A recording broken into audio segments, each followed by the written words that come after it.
வணக்க மக்களே, சட்டமன்றப்பட்ட மிக முக்கியமான தகவல் ஒன்று வெளியாகி இருக்கிறதாம். அதிமுகவின் உட்கட்சி பூசல் விவகாரம் என்பது அதிரடி முடிவு எடுத்த சி.வி. சண்முகமா? பரபரப்பு தகவல் என்ன? வாங்க வீடியோவை முழுமையாக காண்கலாம். அதாவது தமிழகத்தில் நமக்கு முடிந்த இந்த 2026 சட்டமன்ற தேர்தல் முடிவுகள் கண்டிப்பாக தமிழகத்திலே 50 ஆண்டுகள் ஆட்சி செய்த இருபெரும் திராவிட கட்சியான அதிமுக மற்றும் திமுக ஆகிய இரு கட்சிகள் எல்லாம் பின்னுக்கு தள்ளி, அதாவது புதிதாக ஆரம்பித்துள்ள விஜயின் இந்த தமிழக வெற்றி கழகம் தமிழகத்திலே ஒரு மிக பெருமான கட்சியாக உருவெடுத்திருக்கிறது. அதாவது யாரும் எதிர்பாராத விதமாகத்தான் தமிழக வெற்றி கழகம் தமிழகத்தில் இந்த 2026 சட்டமன்ற தேர்தலில் 108 இடங்களை பிடித்து பெரும்பான்மையை நிரூபித்துக் கொண்டிருக்கிறது. இந்த வகையில் தான் தமிழகத்தின் முதலமைச்சராக விஜய் அவர்கள் பொறுப்பேற்றிருக்கிறார். அது மட்டுமின்றி அதிமுகவின் நிலை வரும் இந்த உட்கட்சி விவகாரம் என்பது நாளுக்கு நாள் தீவிரமடைந்துள்ளதா. அதாவது இந்த உட்கட்சி பூசலுக்கிடையே கட்சியை மீண்டும் தங்களது முழுமையான கட்டுப்பாட்டிற்குள் கொண்டு வரும் நோக்கில்தான் அதிமுகவை பொதுக்குழுவை கூட கூட்டுவதற்கான முயற்சிகளில் முன்னாள் அமைச்சரான சி.வி. சண்முகம் மற்றும் எஸ்.பி. வேலுமணி தரப்பில் அதற்கான வேலைகளை செய்து கொண்டிருக்கிறார். அதாவது இந்த தமிழக அரசியல் வட்டாரத்தில் பெரும் பரபரப்பை ஏற்படுத்தியிருக்கிறதா. இந்த நடவடிக்கை குறித்து சென்னை மற்றும் முக்கிய மாவட்டங்களில் ரகசிய ஆலோசனை கூட்டங்கள் எல்லாம் நடத்தப்பட்டதா.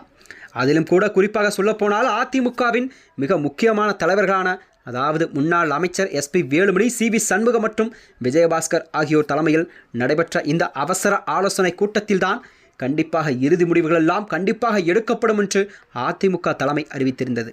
அதாவது கட்சியின் தற்போதைய தலைமை செயல்பாடுகளில் அதிருப்தியில் உள்ள நிர்வாகிகளை ஒருங்கிணைத்து பொதுக்குழு மூலம் கண்டிப்பாக புதிய முக்கிய முடிவுகளை கண்டிப்பாக அரங்கேற்ற இந்த மூவர் குழு திட்டமிட்டாக அதற்கான வேலைகளை காய் நகர்த்தி வந்தார்கள். இதன் முதற்கட்டமாகத்தான் பொதுக்குழுவை கூட்டுவதற்காக தங்களுடைய ஆதரவு தெரிவித்து கட்சியில் உள்ள ஒட்டுமொத்த பொதுக்குழு உறுப்பினர்கள் சுமார், அதாவது 1400க்கும் மேற்பட்டோரிலிருந்து சி.வி. சண்முகம் தரப்பு தற்போது ஒரு அதிகாரப்பூர்வ கையெழுத்தை பெற்று கண்டிப்பாக பொதுக்குழுவை கூட்டி ஒரு நல்ல முடிவை எடுக்க வேண்டும் என்று சி.வி. சண்முகம் தலைமையில் அதற்கான கோரிக்கைகளை முன்வைத்திருந்தார்கள். அதாவது அதிமுகவின் சட்ட விதிகள்படி குறிப்பிட்ட எண்ணிக்கையிலான பொதுக்குழு உறுப்பினர்கள் முறைப்படி கோரிக்கை விடுத்தால் தலைமை பொறுப்பில் இருப்பவர்கள் கண்டிப்பாக இந்த ஒரு பொதுக்குழுவை கூட்டியேதான் தீர வேண்டும் என்ற விதிமுறையை பயன்படுத்தி இந்த வியூகம் வகுக்கப்பட்டிருக்கிறது. அதாவது கொங்கு மண்டலத்தை பொறுத்தவரை மற்றும் வட மாவட்டங்களை சேர்ந்த ஒரு பெரும்பாலான பொதுக்குழு உறுப்பினர்கள் இந்த முயற்சியில் முழு ஆதரவு தெரிவித்து தங்களுடைய கையெழுத்துக்களையும் இட்டுகிறார்கள். கட்சியின் உட்கட்சி தேர்தலில் தேர்தல் எதிர்கால கூட்டணி கொள்கை மற்றும் தற்போதைய அரசியல் நகர்வுகள் குறித்து விவாதிக்க இந்த அவசர பொதுக்குழுவானது கண்டிப்பாக கூட்டப்பட வேண்டும் என்று எஸ்.பி. வேலுமணி தலைமையிலான கண்டிப்பாக அணியினர் அதற்கான வேலைகளை தொடங்கிவிட்டார். இந்த வகையில்தான், அதாவது மிக குறுகிய காலகத்தில் இந்த 1400க்கும் மேற்பட்டோர் உறுப்பினர்கள் கையெழுத்துக்களை பெற்று பொதுக்குழுவை கூட்டுவதற்காக தங்களுடைய இறுதிக்கட்ட பணிகளை சி.வி. சண்முகம் தரப்பு தீவிரமாக படுத்தி வந்ததா.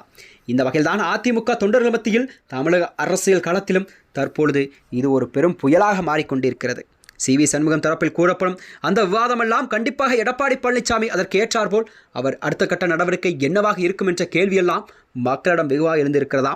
மேலும் இதுபோன்ற வீடியோக்களை தெரிந்து கொள்ள நமது சேனலை மறக்காமல் சப்ஸ்கிரைப் செய்துள்ளோம். நன்றி, வணக்கம்.